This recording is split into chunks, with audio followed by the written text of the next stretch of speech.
Hi everyone, I am here to help you with all of your articulation basics.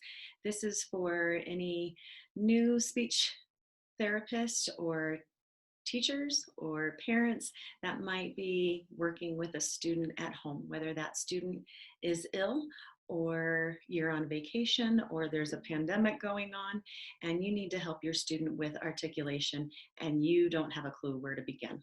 So this is just basics. I'm not going to necessarily teach you how to help your student articulate a particular sound, but I want to give you some tips on how to help your student be more successful.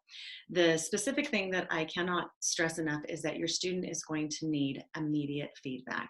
And the best way to give that immediate feedback is by using a mirror. And so I work at 4 different schools right now. And so I have to go from school to school, and I just have like a little mirror that I bring with me to each school, and I sit side by side with the student. If you're at home and you have a bigger mirror, that's even better. If you don't have a little portable mirror, you can just step into the bathroom and stand side by side with your student.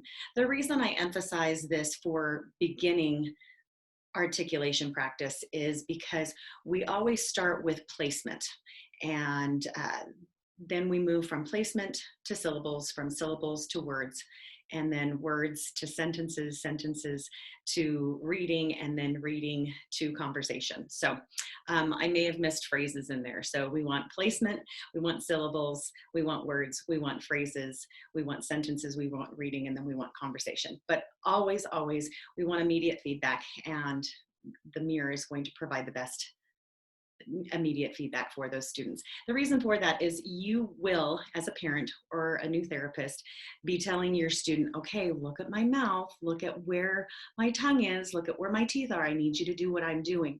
And what I've always told parents, the funny story I always use with them is that if you've ever attended a Zumba class or anything that requires coordination and the teacher is having you follow them in that practice, and you're looking at them and you're thinking that you are crisp and sharp and you are doing everything that they are doing, and then all of a sudden you look in the mirror and you're like, woo.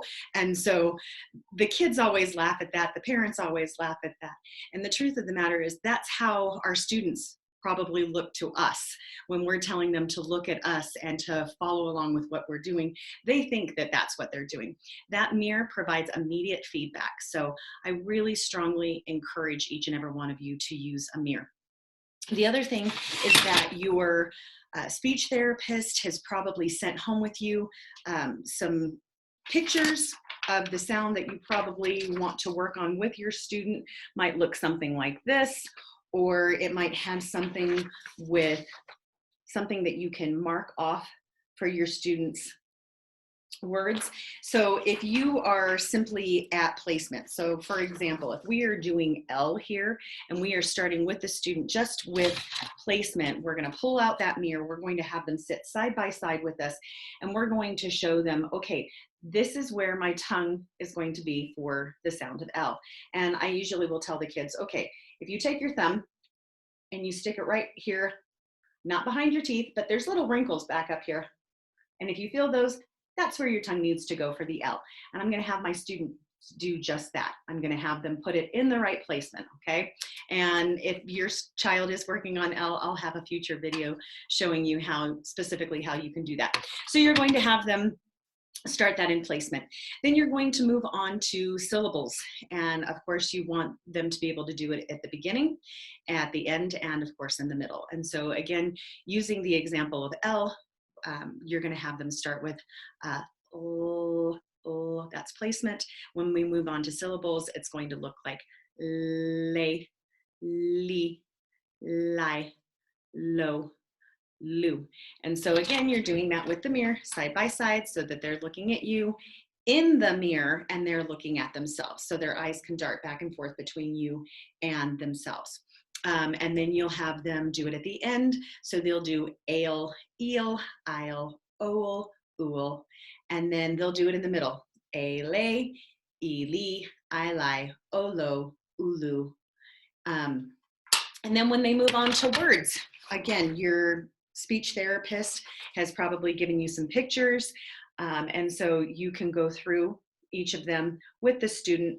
And if you're doing just the words, you're going to show them in the mirror. Okay, let's look at me first. We're going to do lock, and they will repeat it after you.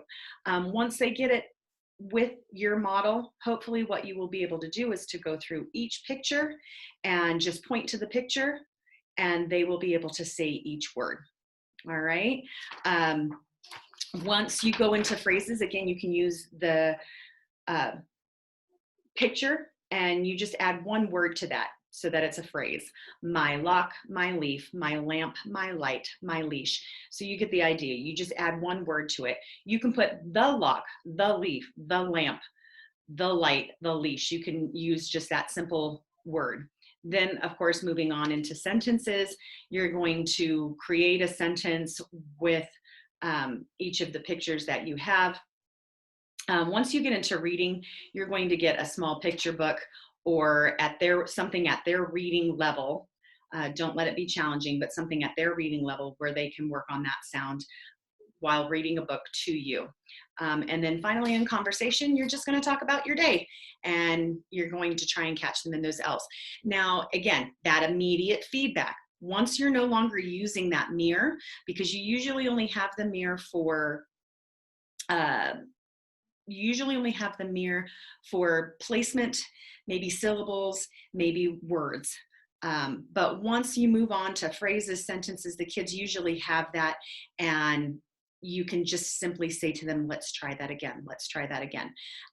And so that's the basics for right now. That's what you kind of need to know as you're helping your students manage articulation.